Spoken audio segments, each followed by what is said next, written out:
మీ మోకాల నొప్పులకు ఎటువంటి సర్జరీ లేకుండా ఎపియాన్ పెయిన్ క్లినిక్ అందిస్తున్న అత్యాధునిక చికిత్స. నమస్తే.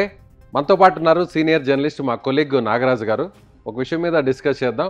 సో అవంతి శ్రీనివాస్ భీమిలికి సంబంధించినటువంటి మాజీ ఎమ్మెల్యే, మాజీ ఎంపీ, మాజీ మంత్రి వైసీపీకి షాక్ ఇచ్చారు. ఆయన కొద్దిసేపటి కిందటే రాజీనామా చేశారు. ఆ రాజీనామా లేఖను కూడా నేరుగా మాజీ ముఖ్యమంత్రి పార్టీ అధ్యక్షుడు జగన్మోహన్ రెడ్డికి ఆయన లేఖను పంపారు. ఒకసారి నాగరాజన్న దీన్ని మనం చదివే ప్రయత్నం చేద్దాం.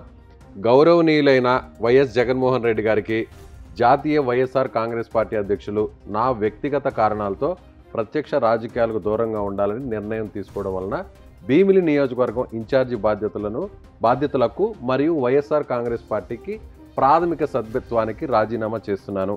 మీరిచ్చిన అవకాశానికి నా ధన్యవాదాలు.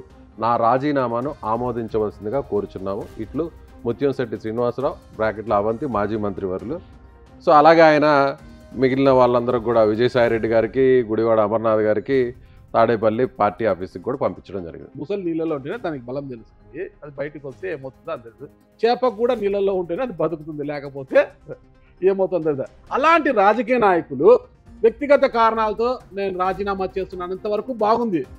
ప్రత్యక్ష రాజకీయాలకు దూరంగా ఉండాలని ఇది నమ్మగలుగుతారా? ఇది నమ్మే విషయమా? ఇది అదే చెప్తున్నా, అది నమ్మే విషయం కాదు.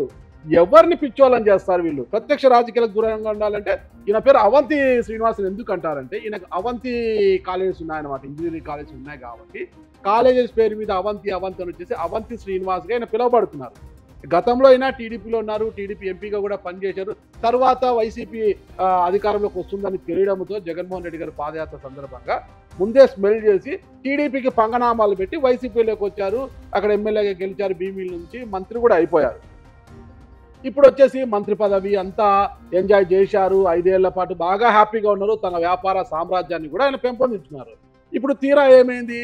వైసీపీ అధపాతాళానికి తొక్కేశారు. అంటే ఈయన ఒక్కరే కాదు, మొత్తం వైసీపీకి సంబంధించిన నాయకులందరూ కూడా సో ఒక్కొక్కరు పార్టీని వీడుతున్నారు. అంటే సో వైసీపీ ఇప్పుడు పూర్తిగా బలహీనపడే స్థాయికి వచ్చింది అనుకోవచ్చు. వైపు జగన్మోహన్ రెడ్డి ఎంత కంట్రోల్ చేస్తున్నా కూడా, డ్యామేజ్ కంట్రోల్, ఆయన నేరుగా క్షేత్రస్థాయి పర్యటన చేస్తాను అంటున్నా కూడా సో నాయకులు ఒక్కొక్కరుగా వీడుతున్నారు. దీన్ని ఎలా చూడాలంటారు? ప్రత్యక్ష రాజకీయ దూరంగా ఉండాలని చెప్తున్నా ఈ ముత్తంశెట్టి శ్రీనివాసరావు అలియాస్ అవంతి శ్రీనివాస్ గారు ఈరోజు పార్టీ వల్ల వారి యొక్క వ్యాపార సామ్రాజ్యాల్ని కాపాడుకోవడానికి. ఇప్పుడు అవంతి శ్రీనివాస్ కూడా ఏంటి, ఆయనకి ఇంజనీరింగ్ కళాశాలలు, విద్యా సంస్థలు అన్నీ ఉన్నాయి, వ్యాపారాల్ని కాపాడుకోవాలి.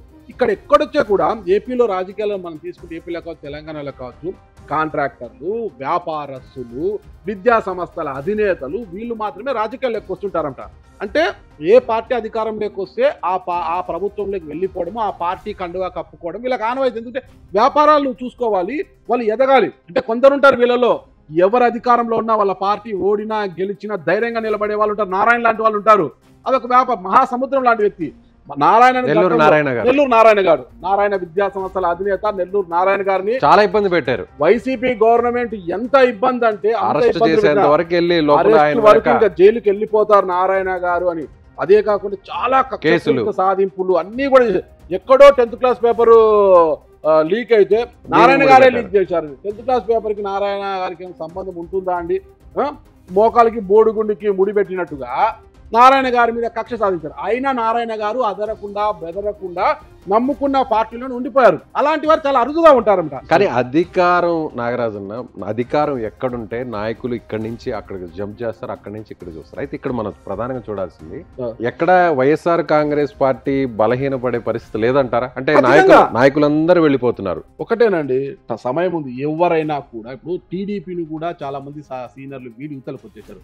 టీడీపీ అయినా బలహీన పడిందా?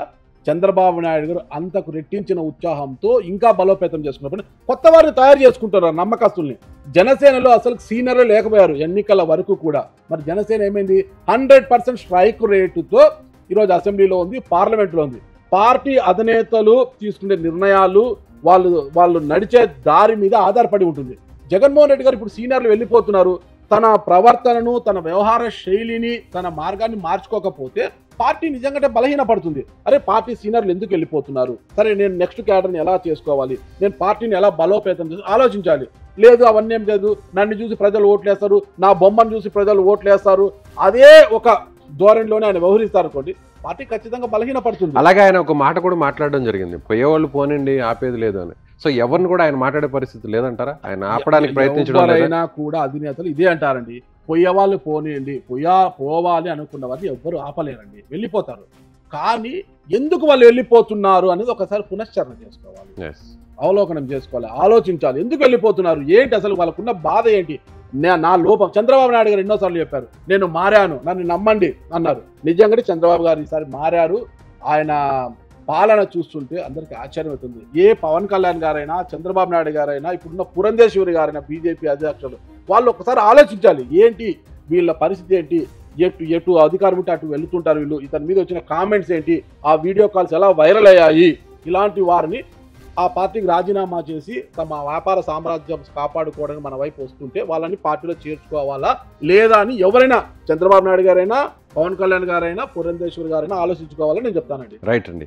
ఓకే, ఇది నాగరాజు గారు చెప్తున్న దాని ప్రకారం అంటే గోపి ఇలాంటి నాయకులు వాళ్ళ అవసరాల కోసం, వ్యక్తిగత పనుల కోసమే, వ్యాపారాలను కాపాడుకోవడం కోసమే అధికారం వైపు వెళ్తున్నారు. అందులో భాగంగానే ఆయన పార్టీకి రాజీనామా చేశారు. వైసీపీ అధినేత జగన్మోహన్ రెడ్డి కూడా తాను చేస్తున్నటువంటి తప్పులను కూడా ఒకసారి పునఃపరిశీలన చేసుకోకపోతే పార్టీని మరికొంతమంది నాయకులు కూడా వీడే ప్రమాదం ఉందని అంటున్నారు. మీ కామెంట్ని, అంటే అవంతి శ్రీనివాస్ ఇప్పుడు పార్టీకి, వైసీపీకి రాజీనామా చేయడాన్ని, ఈ వీడియో మీద మీ అభిప్రాయాన్ని కామెంట్ చేయండి.